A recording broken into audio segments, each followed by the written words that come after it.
खबरों का सारथी। नमस्कार, स्वागत है आपका लाइव न्यूज में। मैं हूं आपके साथ अविना रावत। रुक करेंगे खबरों का, लेकिन उससे पहले हेडलाइंस। देश में पहली बार महिलाएं संभालेंगी पीएम की सिक्योरिटी। महिला दिवस पर मोदी जाएंगे गुजरात, लखपति दीदियों से करेंगे बातचीत। दिल्ली में कल से महिलाओं को मिलेगा 2500 रुपए। रजिस्ट्रेशन के लिए स्पेशल पोर्टल होगा लॉन्च। 3 लाख से कम आय वाली महिलाएं पात्र। राहुल गांधी के गुजरात दौरे का दूसरा दिन आज पार्टी नेताओं के साथ करेंगे बैठक। कांग्रेस संगठन को मजबूत करने पर करेंगे चर्चा। वकील की हत्या के विरोध में अजमेर, पुष्कर, नसीराबाद व्यापार बंद। शव लेने से इनकार। धरना, पेट्रोल पंप, स्कूल और मेडिकल स्टोर खुले रहेंगे। हरियाणा में फड़वे आतंकी के घर मिले हथियारों के मॉडल। AK-47 का डिजाइन भी बनवाया था। रामनवमी पर राम मंदिर पर ग्रेनेड अटैक करना था। MP, यूपी सहित 9 राज्यों में तेजी से बढ़ेगी गर्मी। MP में 36.0 डिग्री सेल्सियस जा सकता है तापमान। आप देख रहे हैं के न्यूज, खबरों का सारथी। और उत्तर प्रदेश अनुसूचित जनजाति मोर्चा के प्रदेश महामंत्री इंजीनियर विद्याभूषण गौड़ ने मुख्यमंत्री को एक पत्र लिखा। और एक बार फिर से आपको राजधानी लखनऊ की खबर बता रहे हैं, और बड़ी जानकारी लखनऊ से और अहम जानकारी लखनऊ से। और एक बड़ी खबर आपको लखनऊ से बता रहे हैं, जहां लखनऊ विकास प्राधिकरण LDA और लखनऊ नगर निगम के अधिकारियों पर गंभीर आरोप लगाए। गौड़ ने आरोप लगाया है कि अधिकारी बिल्डरों के साथ साठगांठ करके सरकार की छवि को धूमिल करने में लगे हैं। उन्होंने विशेष रूप से LDA में तैनात पर सचिव ज्ञानेंद्र वर्मा की कार्यशैली पर सवाल भी उठाए, जिनकी भूमिका अंसल घोटाले में नकारात्मक और संदिग्ध रही है। गौड़ ने का कहना है कि ज्ञानेंद्र वर्मा ने लूट और घोटाले के जरिए गोमती नगर जैसे पौष इलाकों में आलीशान कोठियां बनाई। गौड़ ने यह भी कहा कि वर्मा का LDA में कार्यकाल समाप्त हो चुका है, लेकिन वो अपने रसूख के बल पर पद पर बने हुए हैं।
और ऐसे खबर पर बातचीत के लिए हमारे सहयोगी संदीप मिश्रा हमारे साथ जुड़े। संदीप जी, जैसा कि आईटीओ और नगर निगम अधिकारियों पर गंभीर आरोप लगाए हैं और साथ ही इंजीनियर विद्याभूषण ने इस पूरे प्रकरण में सीएम को पत्र भी लिखा है, जिसमें उन्होंने सरकार के खिलाफ चल रहे षड्यंत्र और भ्रष्टाचार पर भी सवाल उठाए। क्या कुछ अपडेट है आपके पास संदीप जी? देखिए, ये उत्तर प्रदेश अनुसूचित जनजाति मोर्चे के महामंत्री हैं इंजीनियर विद्याभूषण गौड़। इन्होंने कई आरोप लगाए हैं कि किस तरीके से भ्रष्टाचार जो है वो होता हुआ नजर आ रहा है, चाहे फिर वो लखनऊ विकास प्राधिकरण हो या फिर लखनऊ नगर निगम हो।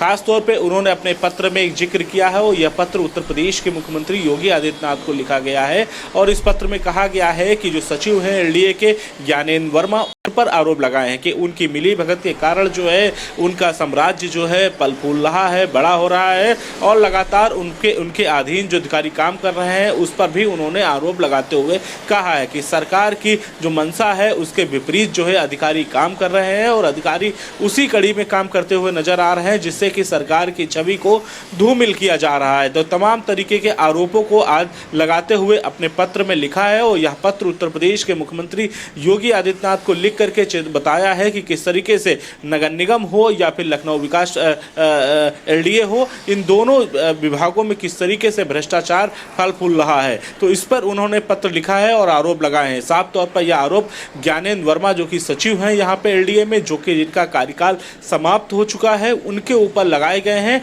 और साफ उस पर कहा गया है कि किस तरीके से भ्रष्टाचार में बड़े बड़े बिल्डरों के साथ में इनकी मिली भगत होती है और अंसल जैसे मामले में जहां पर सीएम योगी आदित्यनाथ जो है इस पूरे घटनाक्रम पर संज्ञान अब तक ले चुके हैं, उस पर भी उन्होंने प्रश्न चिन्ह खड़े किए हैं। तो तमाम चीज़ों की जो जांच है उस पर भी संलिप्त पाए गए हैं। तो तमाम तरीके की चीज़ों में आय से अधिक संपत्ति के मामला हो या फिर एक बढ़िया सी गोमती नगर जैसे पॉश इलाके में अपनी हवेली बनाने का मामला हो, तो इन सभी कई आरोप जो हैं उस पत्र में लगाए हैं और उस पत्र के माध्यम से उत्तर प्रदेश के मुख्यमंत्री योगी आदित्यनाथ को संज्ञान दिया है कि किस तरीके से देखिए कहाँ पर भ्रष्टाचार है, आपके लखनऊ विकास प्राधिकरण में किस तरीके से भ्रष्टाचार फल फूल रहा है, नगर निगम में किस तरीके से भ्रष्टाचार फल फूल रहा है। तो इन आरोपों को जो है लगाते हुए उन्होंने अपना पत्र लिखा है। जी संदीप जी, आरोप ये भी लगाया गया कि अधिकारी बिल्डरों के साथ साठगांठ करके सरकार की छवि को धूमिल करने का काम करे और उन्होंने विशेष रूप से एलडीए में तैनात अपर सचिव ज्ञानेंद्र वर्मा की कार्यशैली पर भी काफी सवाल उठाए हैं। संदीप जी बिल्कुल, देखिए जिस तरीके से ये पत्र लिखा गया है, इस पत्र में साफ तौर पे यही कहा गया है कि एलडीए में जो सचिव के पद पर तैनात हैं ज्ञानेंद्र वर्मा, इन पर सबसे ज़्यादा आरोप लगाए गए हैं। इनकी आय से अधिक संपत्ति पर सवाल खड़े किए हैं, इनके जो आवास बनाया गया है उस आवास पर सवाल खड़े किए गए हैं, बिल्डरों की मनमानी के साथ में इनका जिस तरीके से साठगांठ चलता है उस पर सवाल खड़े किए गए हैं। साथ ही साथ अंसल जैसे मामले को लेकर के भी इन पर सवाल खड़े किए गए हैं कि कैसे भ्रष्टाचार जो है एलडीए में फल फूल रहा है, किस तरीके से ऐसे अधिकारी जब तक जमे रहेंगे तब तक जो है लोगों का काम जो है नहीं होगा। तो ऐसे आरोप लगाते हुए कई महत्वपूर्ण चीजों को दर्शाता है कि लखनऊ विकास प्राधिकरण जैसे इलाके, जो कि जहां पर देखा जाए लखनऊ विकास प्राधिकरण के पूरा लखनऊ शहर उनके अंडर में है और किस तरीके से कहां पर बड़ी बड़ी हवेलियां बनी जा रही, बड़ी बड़ी बिल्डिंगें बनी जा रही हैं, बिल्डर जो है पल फूल रहे हैं। तो ये तमाम आरोप जो है लगाते हुए ज्ञानेंद्र वर्मा के ऊपर जो है उस पत्र में दर्शाया गया है। जी संदीप जी, गौड़ ने यह भी कहा है कि मतलब ज्ञानेंद्र वर्मा का एलडीए में कार्यकाल समाप्त हो चुका है, लेकिन फिर भी वो अपने जो पद पर हैं उस पर बने हुए हैं। संदीप जी बिल्कुल, देखिए पद का दुरुपयोग जैसी चीज़ें उसमें पत्र में लिखी गई हैं कि कैसे जब वो एलडीए में जब नहीं है, एलडीए में उनका जो कार्यभार है वो समाप्त हो चुका है, लेकिन उसके बावजूद भी वो एलडीए में विकास प्राधिकरण में रोज आते हैं, बैठते हैं, अपना काम करते हैं और आदेशित करते हैं अपने जूनियर्स को। तो किस तरीके से फल फूल रहा है उनका पूरा साम्राज्य, उस पर सवाल खड़े किए गए हैं खासतौर पर, और ये लखनऊ विकास प्राधिकरण की छवि को धूमिल करता है साफ तौर पर, क्योंकि कहीं ना कहीं उत्तर प्रदेश के मुख्यमंत्री योगी आदित्यनाथ को इस पत्र के माध्यम से ये बताया गया है कि कैसे विकास प्राधिकरण में भ्रष्टाचार जो है परम सीमा पर है। तो ये कई इस पत्र के माध्यम से चीजों का आरोप जो है वो लगाए गए हैं। तो साफ तौर पे इस पर जरूर अधिकारियों को एक्शन लेना चाहिए, जो उच्च अधिकारी हैं उन पर जरूर एक बार एक्शन लेना चाहिए कि ऐसे अधिकारियों को तत्काल प्रभाव से रिलीव किया जाए विभाग से, क्योंकि विभाग की छवि जो है धूमिल ना हो पाए। जी संदीप जी, आपका बहुत बहुत शुक्रिया तमाम जानकारी हमारे दर्शकों के साथ साझा करने के लिए। और राजधानी लखनऊ से आपको ये बड़ी खबर बता रहे हैं, जहां अधिकारियों पर गंभीर आरोप भी लगाए गए हैं। और एलडी और नगर निगम अधिकारियों पर बिल्डरों के साठगांठ का भी आरोप लगाया गया। राजधानी लखनऊ से आपको एक खबर बता रहे हैं, जहां ज्ञानेंद्र वर्मा ने घोटाले से गोमती नगर में आलीशान कोठियां बनवाई, इस तरह के भी आरोप लगाए गए हैं।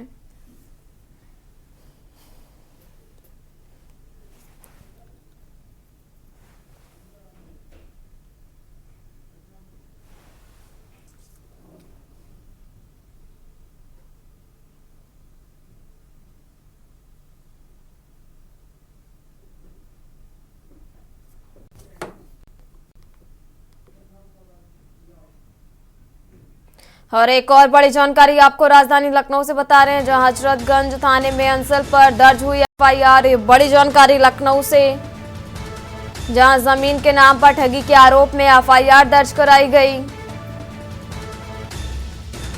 3.21 करोड़ रुपए की ठगी का यह आरोप लगाया गया।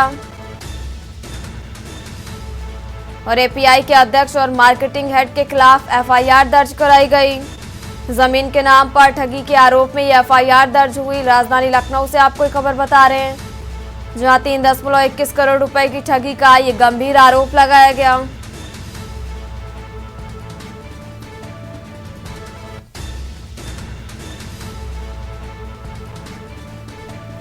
प्रॉपर्टी का काम करने वाले पीड़ित व्योम ने ये एफआईआर और हजरतगंज थाने में अंसल पर दर्ज हुई एफआईआर। ये बड़ी जानकारी आपको लखनऊ से बता रहे हैं, जहां जमीन के नाम पर ठगी के आरोप में एफआईआर दर्ज हुई।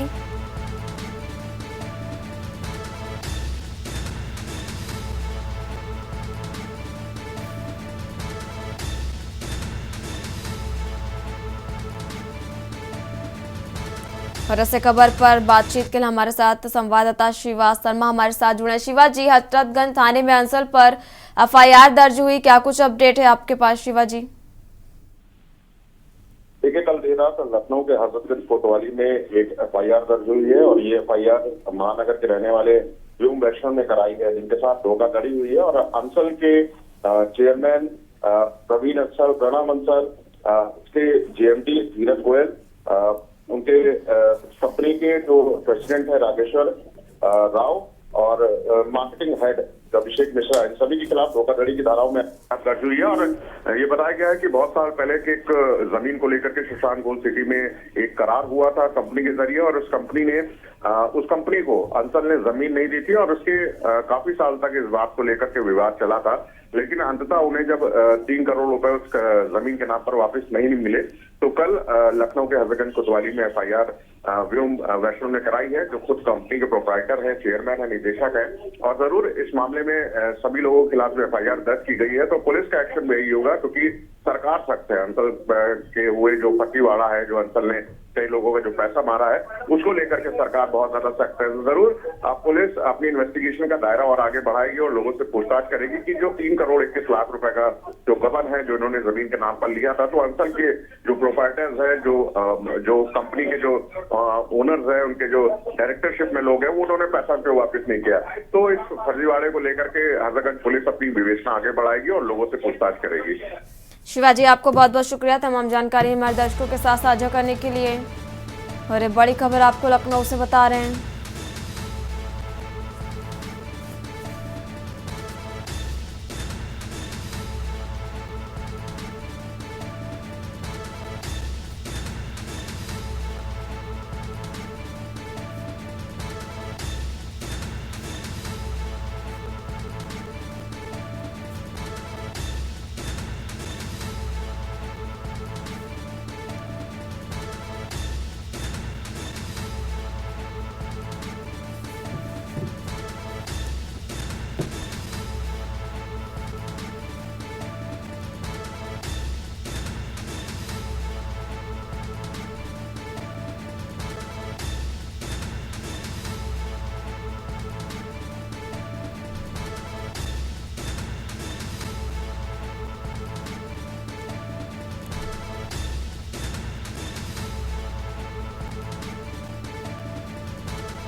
फर्रुखाबाद में आगामी होली त्यौहार को शांतिपूर्वक और सफलतापूर्वक संपन्न कराने के लिए पुलिस प्रशासन ने तैयारियां तेज कर दी हैं। पुलिस उप महानिरीक्षक पुलिस अधीक्षक आलोक प्रियदर्शी के निर्देशन में फतेहगढ़ स्थित पुलिस लाइन में बलवा ड्रिल का अभ्यास कराया गया और इस दौरान पुलिस अधिकारियों और कर्मचारियों को आवश्यक दिशा निर्देश दिए गए। पुलिस उप महानिरीक्षक आलोक प्रियदर्शी ने बताया कि होली के शांतिपूर्वक संपन्न कराने के लिए व्यापक स्तर पर टीमें गठित की गई हैं, जो अपने अपने क्षेत्रों में मुस्तैदी से भ्रमण करेंगी। अराजक तत्वों पर कड़ी निगरानी रखी जाएगी और किसी भी तरह की गड़बड़ी करने पर सख्त कार्रवाई भी की जाएगी।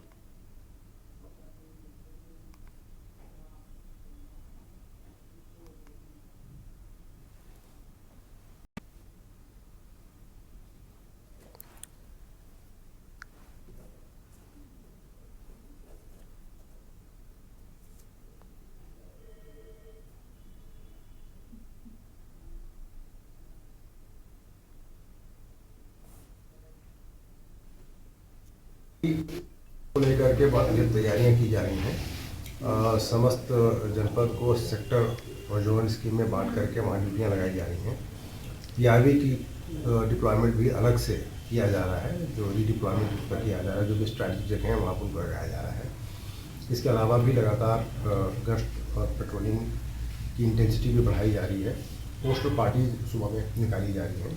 इसके अलावा धर्मगुरुओं से लगातार वार्ता करके जनपद में एक सांप्रदायिक सौहार्द और ऐसा माहौल बनाया जा रहा है जहाँ किसी तरह की कोई दिक्कत ना हो।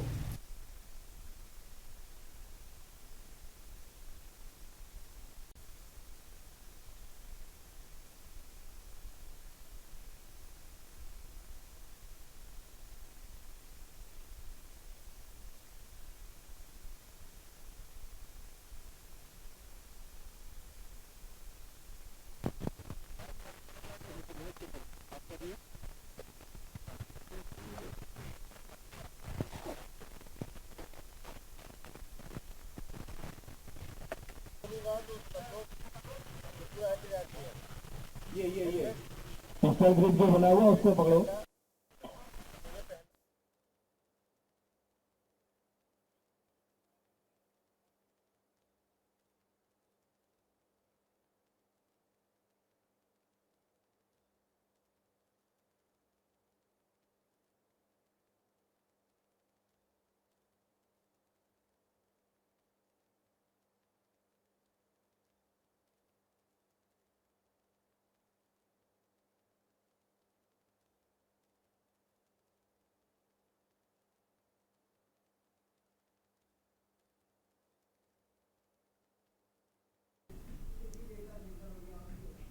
और अब सीधे रुख करते हैं नोएडा का, जहां से फिर डेटा सेंटर में मुख्यमंत्री योगी आदित्यनाथ पहुंचे हुए हैं।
और अब सीधे गुजरात का रुख करेंगे, जहां पर पीएम मोदी लखपति दीदी से संवाद कर रहे हैं।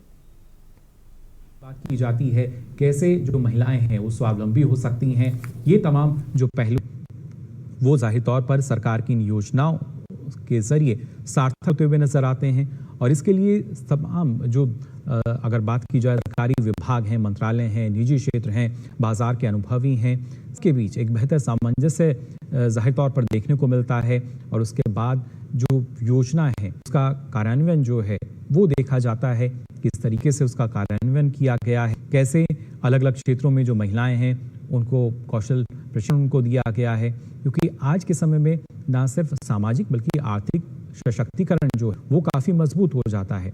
जाहिर तौर पर यही माना जाता है कि कैसे जो देश जब वो प्रगति करता है उसकी जो विकास दर है कैसे वो बढ़ सकती है। और कई अनुमान ऐसे हैं जो किसी तौर पर बताते हैं आज वैश्विक स्तर पर अगर देखा जाए तो भारत सबसे तेज बढ़ती हुई अर्थव्यवस्था जिसकी जो जीडीपी है लगातार बढ़ते हुए में नजर आती है। और उसमें देश की आबादी यानी महिलाओं की अगर बात की जाए वो उनकी भूमिका अगर 50% नजर आने लगे तो जाहिर तौर पर उसका आंकड़ा जो है वो दुगने तक भी पहुंच सकता है। और इसी उद्देश्य को लेकर लगातार महिलाएं जो हैं उनको प्रधानमंत्री नरेंद्र मोदी जागरूक करते नजर आते हैं, उनको प्रोत्साहित करते नजर आते हैं। और प्रोत्साहन की जो कमी है वो पहले ज़रूर नजर आती थी, लेकिन आज के समय में न जाने कितनी ही महिलाएं हैं जो कि अब स्वावलंबी हो चुकी हैं, स्वतंत्र हैं, आत्मनिर्भर हैं। और दूसरी महिलाओं को वो यही सीख दे रही हैं कि कैसे सरकार की योजनाओं का लाभ लेके आप भी स्वावलंबी हो सकते हैं। और उन्हीं का जो सफर, उन्हीं की जो कहानी रही है उसको जाहिर तौर पर यहाँ सुनते हुए और बात करते हुए नजर रहे हैं प्रधानमंत्री नरेंद्र मोदी। इन तस्वीरों में आप देख सकते हैं कैसे लखपति के साथ जो प्रेरणा संवाद है वो कर रहे हैं। क्योंकि ये ना सिर्फ लखपति दीदी हैं बल्कि तमाम महिलाओं के लिए एक प्रेरणा का स्रोत भी हैं। इनके सफ़र की शुरुआत है, जाहिर तौर पर वो आसान नहीं रही और कोई भी सफ़र हो उसकी शुरुआत आसान नहीं मानी जा सकती। लेकिन जब आप काम पर पहुंचते हैं, एक शिखर पर पहुंचते हैं, वहां देखा जाता है कैसे आपका सफ़र रहा। और उसमें तमाम मुश्किलें हों लेकिन उस सफ़र में आपको सहयोग मिलता है, मदद मिलती है।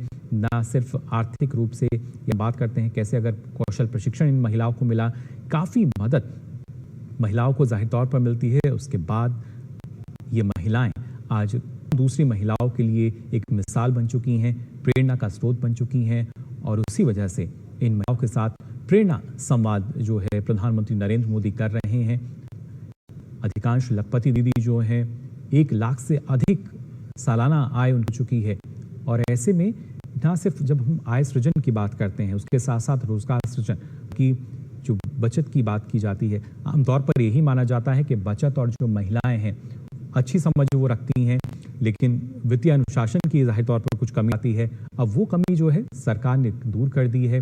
बीच में कई सारी चुनौतियां होती थी, तमाम चुनौतियों को कैसे हम दूर कर सकते हैं उनका एक सफल माध्यम जो है वो सरकार ने सुनिश्चित किया है। और ऐसे में अगर देखा जाए ये तमाम जो महिलाएं हैं इसको सार्थक कर रही हैं कि नामुमकिन यहाँ कुछ भी नहीं है। सिर्फ आपको आवश्यकता है जागरूक होने की और सरकार की नीति जानने की। सरकार लगातार हर किसी के साथ हम कह सकते हैं सहायता तत्पर है, मदद के लिए खड़ी हुई है। और उसी के जरिए आज जागरूक होकर ये महिलाएं तमाम दूसरी महिलाओं के लिए प्रेरणा का स्रोत बन चुकी हैं। तो प्रधानमंत्री नरेंद्र मोदी जो कि नवसारी में हैं और आज इन लखपति दीदियों के साथ प्रेरणा संवाद कर रहे हैं।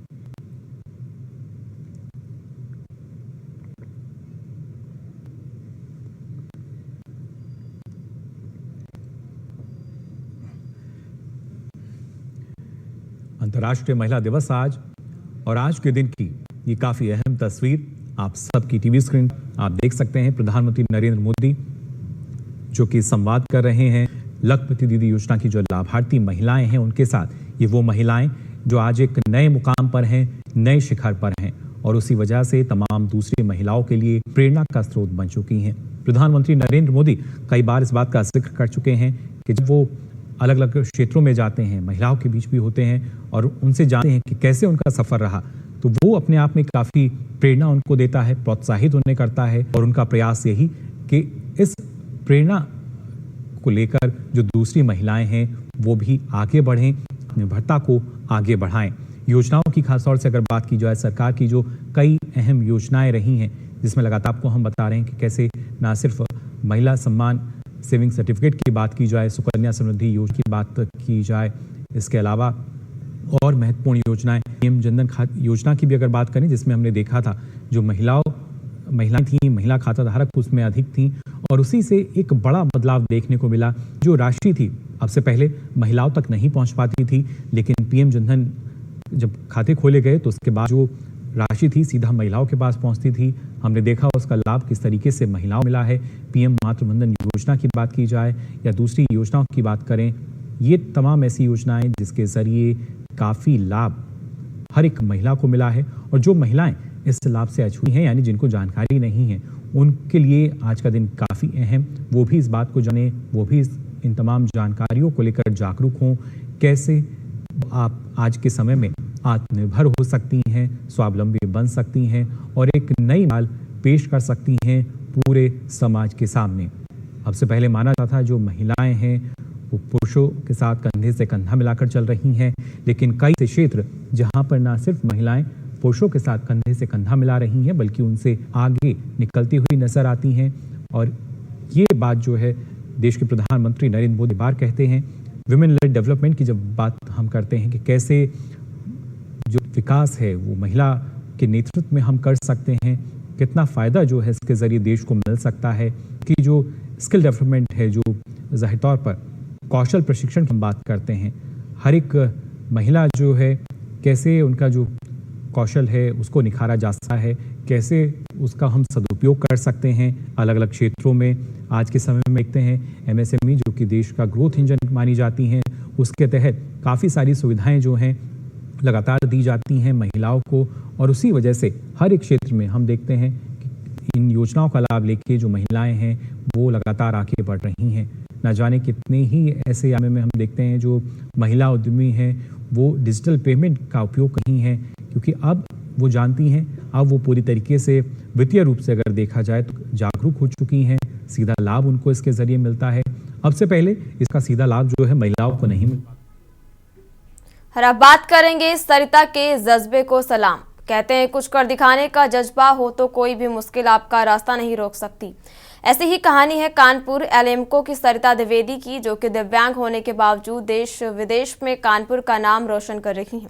बताते चले कि भाजपा विधायक नीलिमा कटियार ने अंतर्राष्ट्रीय विजेता सरिता से मिलकर उनकी हौसला अफजाई के साथ ही साथ उनके जज्बे को भी सलाम किया है। बता दें कि दिव्यांग सरिता देवी बोशिया पैरा ओलंपिक खेल रही हैं। उन्होंने अब तक 4 राष्ट्रीय और 1 अंतर्राष्ट्रीय पदक अपने नाम कर लिया है। के न्यूज से बात करते हुए राष्ट्रीय विजेता सरिता द्विवेदी ने बताया कि उन्होंने इलाहाबाद यूनिवर्सिटी से ग्रेजुएशन की पढ़ाई की है, साथ ही साथ उन्हें चुनौती भरे कामों में खास रुचि है। वहीं उनके जज्बे और हौसले को देखकर हर कोई अवंचित हो रहा है।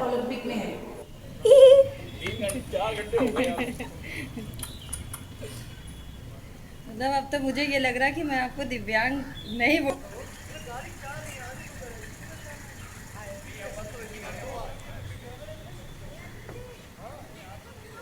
देखिए एलएमको में मैं बहुत गर्व के साथ कह रही हूँ, जब भी आना होता है तो एक बहुत सारे गर्व से भर जाना होता है, और आज गर्व से भरने की इस कड़ी में ये मैं सरिता द्विवेदी जी से मिली हूँ। बोशिया गेम है जो सीवियर हैं, दिव्यांग हैं, उनके लिए ये गेम होता है, और हमारे लिए कानपुर के लिए, देश के लिए बड़े गर्व की बात है, क्योंकि सरिता जी अब केवल कानपुर के गर्व की बात नहीं बची, ये देश के लिए गौरवान्वित करने वाला विषय बन चुकी हैं। तो सरिता जी बोशिया खेल रही हैं पैरा ओलंपिक के अंदर जाकर के। बुलंदियों को छूने का जज्बा हो तो फिर कड़ी मेहनत से अपने सपने को भी साकार किया जा सकता है। कुछ ऐसा ही करके दिखाया है एलिम्को में कार्य करने वाली सरिता जी ने। वो हमारे साथ है, आप इनकी दशा देख सकते हैं। दिव्यांग जो शब्द है वो इनके लिए बहुत छोटा है, क्योंकि इन्होंने ऐसे ऐसे करे हैं जो ना सिर्फ प्रेरणादायी हैं, बल्कि कानपुर शहर का नाम पूरे देश भर में रोशन करने वाले हैं। और अभी तक की इन्होंने जो रिकॉर्ड बनाए हैं वो अभी तक की सारी महिलाओं, सारे दिव्यांगों, यहाँ तक कि देशवासियों के लिए गौरव मई रहे हैं और इन्हीं से बातचीत कर लेते हैं। मैम, अभी तक की आपने क्या कुछ अचीव करा है? क्यों आपको लोग इतने प्रेरणादायी होते हुए अपने आइडल को मान रहे हैं कि ये मेरी आइडल है? मैं कुछ छोड़ना ही नहीं चाहती। अचीवमेंट का तो नहीं पता तो सामने जो आता मैं सब करना चाहती हूँ। Basically I am an artist. मेरे को कला के क्षेत्र में 4 नेशनल एक इंटरनेशनल अवार्ड मिला हुआ है, दैट टू मेरिट में, not a special Kota and all, वो सब मैं यूज नहीं करती। And I am graduate from Allahabad university, BFA कर रखा है मैंने, बैचलर्स ऑफ फाइन आर्ट। फिर यहाँ लिम्को में जॉब लगी 2013 में मेरी। एंड इतने सालों से मैं कैंपस को सुधारने में लगी हुई थी क्योंकि मेरे पापा आर्मी में थे। इस कैंपस को थोड़ा सा आर्मी टाइप का जा रही थी, तो मैंने हाउस कीपिंग मांगी 2018 में। 2024 चल रहा है एंड इन पिछले सालों में जितना मैं चेंजेस कर सकती थी वो कर ही दिया है। हमारे यहाँ प्लांटेशन लगाने के लिए वन विभाग के पास जमा नहीं है, हमने इतने प्लांट लगाए हैं। Recently I started playing game, it's a boccia Paralympic game. I am a BC3 player and 6 महीने 19 दिनों मेरा स्टेट, नेशनल, इंटरनेशनल तीनों क्लियर हो गया। I am the first person जिसको डबल ब्रॉन्ज मेडल लगे इंडिया से। अभी तक इंडिया को बुशिया गेम में मेडल नहीं गए थे। ये मैं इसी तरीके से, ये this is my normal body, like मेरी दशा नहीं, मेरी कुछ नहीं, this is my normal body, like you, like other people. तो अब जो यंग एज में, जैसे जिसको अपनी लिम्स की आदत हो, और यंग एज में अगर किसी को डिसेबिलिटी आती है उसको एक्सेप्ट करने में टाइम लगता है, परंतु देयर सो मेनी पीपल जिनको यंग एज में आई, दे एक्सेप्ट इट। अगर आपने स्वीकार कर लिया कि हो गई है और आपको अपॉर्चुनिटीज आ रही है और आप उसमें चौके और छक्के लगा रहे हैं, it will easy for you to live a better and happy life. अब आप घर पे बैठे हैं, कुछ करना नहीं चाह रहे हैं, अपने ही ऊपर सोचे जा रहे हैं, अपनी दिव्यांगता के ऊपर सोच रहे हैं, there is so many opportunities. और इंडियन गवर्नमेंट ने इतनी अच्छी अच्छी चीजें निकाल रखी हैं। स्पोर्ट्स की बात करें, आप थोड़ी मेहनत करिए, आप और भी स्पोर्ट्स का पता करिए, किसी एक को पकड़िए, उसमें आपके बहुत सारे फायदे होंगे। एक तो आप कहीं इंगेज हो जाएंगे, आपको आप ही की फील्ड के दोस्त मिलेंगे। सेम दिव्यांगता के जब दोस्त मिलते हैं तो एक अलग प्रकार का फन होता है, हम सब एक दूसरे की खिल्ली उड़ाते हैं, सीधी सी बात। कोई और आगे करेगा तो उस पर केस कर देते हैं, हम नहीं, I don't do all this nonsense, but people are like that. But जब एक दिव्यांग दूसरे की उड़ाता है तो उसको बड़ी मजा आती है। तो इट्स अ डिफरेंट सराउंडिंग। मतलब ये चीज मुझे कब समझ में आई है, जब मैंने स्पोर्ट्स ज्वाइन किया है पिछले 1 साल में। I learn a lot means मेरा स्कूलिंग केंद्रीय विद्यालय से रही, नॉर्मल बच्चों के साथ, like non disable, not normal, non disable बच्चों के साथ। देन ग्रेजुएशन मेरा नॉन डिजेबल बच्चों के साथ रहा। मेरे क्लास में कोई भी है, मेरे स्कूल में नहीं था कोई, आई वाज द ओनली दिव्यांग बच्चा in my school and college. तो फिर गाने भी सुनती होंगी, चुटकुले भी करती होंगी, कुछ ऐसी चीज जो हमारे दर्शकों के लिए हो, या कोई गाना या फिर कोई चुटकुला? चुटकुले का तो कुछ नहीं पता, but I used to crack a black joke, very deep black joke. So whenever people are not listening me, मैं हॉर्न बजा रही हूँ, सब कर रही, तो I will just say like, भाई साहब हट जाओ, वरना आप भी मेरी तरह व्हीलचेयर पे चले जाओगे अभी तो चल फिर रहे हो, हट जाओ प्लीज। तो अगर इसको पब्लिक प्लेस में ऐसे बोला जाए तो they will feel like okay क्या बोल रही है, बट एक इंसान बार बार समझा रहा है आपको, हट जाओ हट जाओ हट जाओ। आज के टाइम पे लोगों के अंदर विवेक थोड़ा कम हो गया, दैट आई पर्सनली फील। मैं like I am a solo traveller, मैं घूमती रहती हूँ इंडिया भर में। मेरे सिर्फ 12 स्टेट रह गए हैं, पूरा नॉर्थ ईस्ट, ऊपर के 2 और नीचे बीच के 2, बाकी मेरा पूरा इंडिया घूमा एंड मैंने घूमा। मेरा जब मन करता है, जो मैं थक जाती हूँ, मैं टिकट करती हूँ, मैं निकल जाती हूँ। मेरे घर वालों को भी आदत हो गई है कि रात में एक मैसेज आएगा, टिकट आएगा, निकल गई मतलब अब कुछ करना बाकी नहीं रह गया है, सारी चीजें नहीं नहीं बचा है ना, मुझे कार ड्राइव करनी है अपने पैरों से बिल्कुल बिल्कुल। फिर I can say to the people again the black joke, तुम्हारी जिंदगी मेरे पैरों में है तो देखिए ये कितनी हंसमुख है सरिता जी, और आज जो है काफी बड़ी लोगों के लिए एक मिसाल प्रेरणादायी हो चुकी हैं और लोग इनसे प्रेरणा ले रहे हैं। अब इनका जो मतलब इनका लक्ष्य है वो ये है कि पैरा ओलंपिक में जाना और इंडिया के लिए मेडल लेके आना। कानपुर से के न्यूज के लिए सारिका गुप्ता की रिपोर्ट।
और अब बात कर रहे हैं मथुरा के। इस बीच बड़ी जानकारी आपको मथुरा से। बरसाना में आज खेली जाएगी लठमार होली। रंगीली चौक में खेली जाएगी विश्व प्रसिद्ध होली।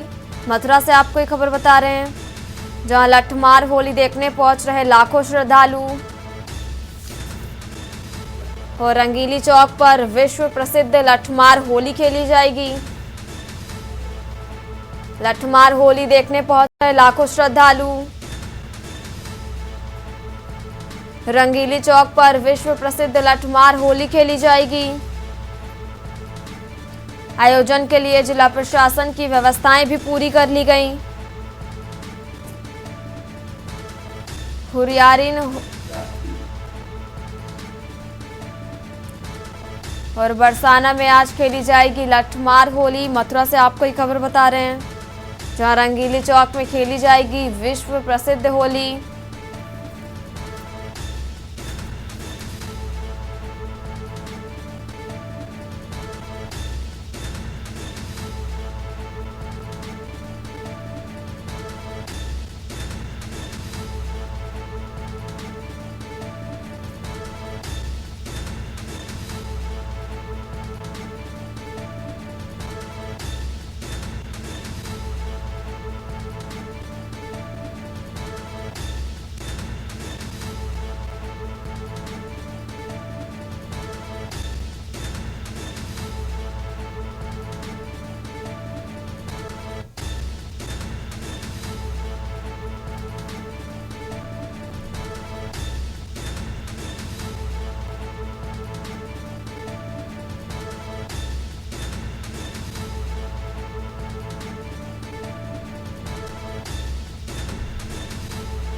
और लाइव न्यूज में फिलहाल इतना ही। आप देखते रहिए के न्यूज इंडिया। नमस्कार।